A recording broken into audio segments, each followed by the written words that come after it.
When someone questions your life choices or disrespects your actions, your immediate biological reflex is to open your mouth and explain yourself. You falsely believe that providing logic, context, and a detailed backstory will make them finally understand and respect you. You are completely wrong. In the ruthless hierarchy of social dynamics, the person who desperately explains themselves is always perceived as the prey. 2,000 years ago, the great Stoic philosopher Cato the Younger was publicly attacked and spit on by a political rival in the Roman Forum. Instead of defending his flawless reputation, instead of getting angry or demanding an apology from the crowd, he did absolutely nothing.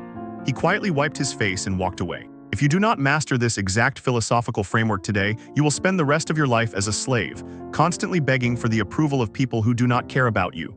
Society constantly tells you that communication is the ultimate key to earning respect. They lied to you. The elite thinkers of history understood a terrifying reality. The exact millisecond you start over-explaining your personal choices to people who are committed to misunderstanding you, you willingly surrender your entire authority. You place your reputation in the hands of a hostile judge. Media, corporations, and toxic individuals survive by keeping you in a constant state of defense, forcing you to justify your existence. This elite Stoic protocol, the art of tactical, impenetrable silence, is quietly being weaponized by the top 1% to completely dominate their environments. The window to learn it is rapidly closing as the modern world demands more and more of your constant explanations. If you don't master this today, every time you open your mouth to defend yourself, you will forge the very iron chains that enslave you to the judgment of fools. Shut this video off if you want to remain a puppet to your ego, or stay to learn the ancient framework of absolute dominance. Let's completely strip away the illusion of being understood. How did Cato master absolute silence? You think that explaining your side of the story clears your name. You believe that if you just find the right words, the people doubting you will suddenly realize your absolute value. The philosophical reality is the exact opposite. Every word you offer in self-defense is mathematically translated by your enemies as a confession of weakness. Look closely at the strategy of Cato. He was dealing with a deeply hostile environment where words were used as weapons to destroy men. The conventional wisdom of his time, just like today, would dictate that he fight back, that he loudly proclaim his virtues and humiliate his attacker. But Cato understood a profound truth. Showing your need to be validated by an enemy is a fatal strategic leap. Instead of fighting the disrespect with loud, chaotic resistance, he absorbed it. He maintained a posture carved of stone. He kept his mind violently restricted from external noise. His absolute silence was not a surrender, it was the ultimate display of untouchable status. When faced with an aggressive opponent, your natural reflex is to justify your actions. This is exactly how you lose. By saying nothing, Cato deprived his attacker of the one thing the man desperately needed, a reaction. To achieve this level of elite detachment, you must understand what happens when you react. The things which hurt, as Benjamin Franklin later noted in the same Stoic spirit, are the things that instruct. Cato allowed the insult to instruct his discipline. He realized that explaining himself would mean stepping down from his pedestal to fight in the mud. By refusing to speak, he forced the attacker to sit alone with his own shameful behavior. He starved the fire of oxygen. When you stop defending your actions, you stop giving the world permission to judge them.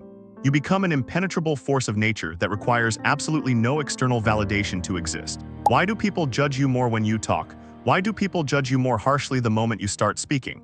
Because your desperate explanations reveal your deepest insecurities. From a strategic standpoint, the exact millisecond you begin to justify your life, you hand over your behavioral blueprint. You show the world exactly what words and accusations are required to break your discipline. You become a predictable machine.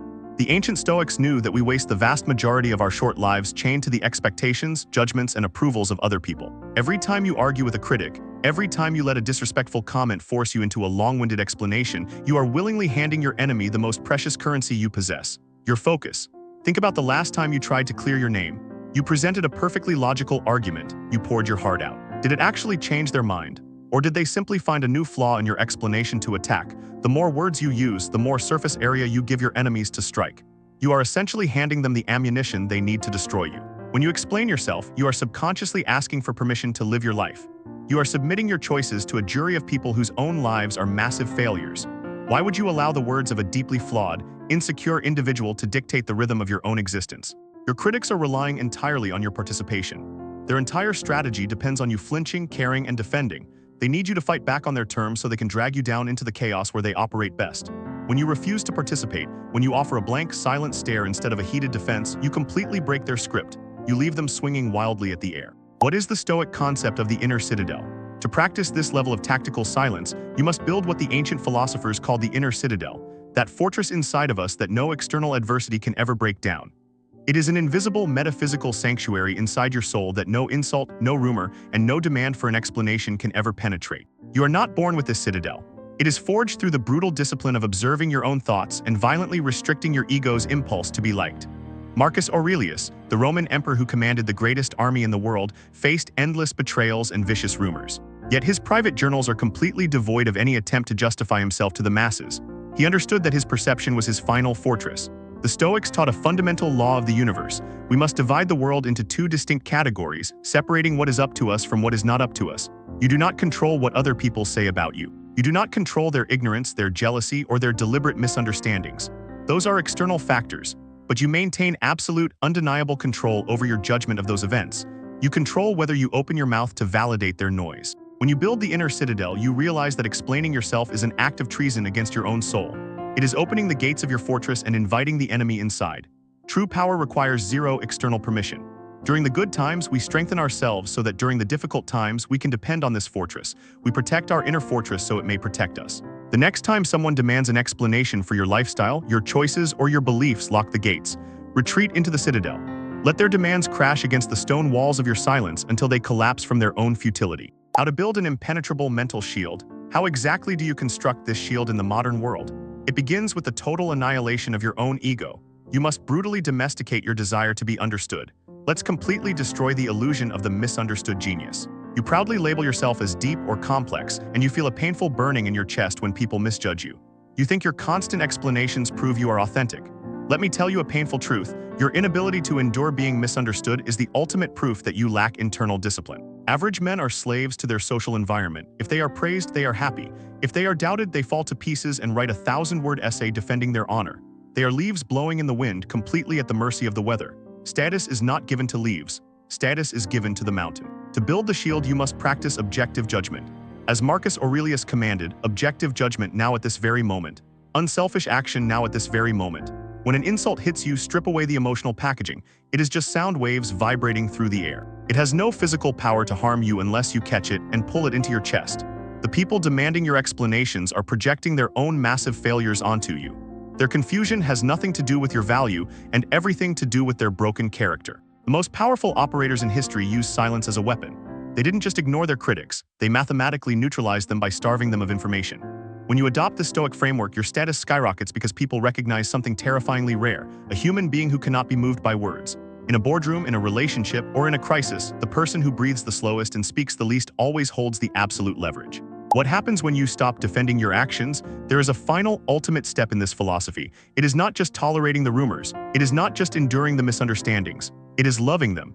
The Stoics commanded that we must embrace whatever happens to us. Amor fati, a love of fate, is the only rational response.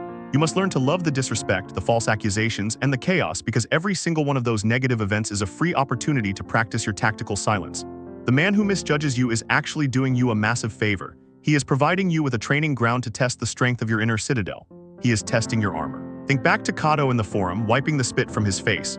He didn't just tolerate the insult. He loved the opportunity to prove his unbreakable spirit. He knew that every insult thrown at him was a testament to his opponent's weakness, and every moment he remained completely silent was a testament to his own monumental strength. The impediment to action advances action. What stands in the way becomes the way.